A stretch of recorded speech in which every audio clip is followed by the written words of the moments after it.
সাল্লামের জীবনের দিকে একটু খেয়াল করি, তাহলে দেখবো যে নবী হওয়ার আগেও কিন্তু আল্লাহ রাসূল সাল্লাল্লাহু আলাইহি ওয়াসাল্লামের এই ক্যারেক্টারিস্টিক্স গুলো ছিল, এই ফিচার গুলো ছিল। উনি মানুষের অনেক কাজে এসেছেন, তিনি মানুষকে সাপোর্ট করতেন, বিপদে তাদের পাশে দাঁড়াতেন, তাই না? তিনি তো অফিশিয়ালি 40 বছর বয়সে নবী হলেন, যদিও আল্লাহর ইলমে তিনি অনেক আগে থেকেই নবী।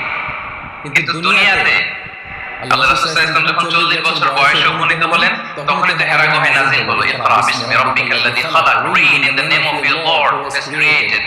এই যে 5টা আয়াত নাযিল হলো, উনি নিয়ে আসলেন, কাঁপতে লাগলেন। খাদিজা রাদিয়াল্লাহু তাআলা আনহার কাছে বললেন যে মনে হয় আমি মারা যাব, আমাকে কম্বল চাপা দাও, আমার ভয় লাগছে, আমি কাঁপছি।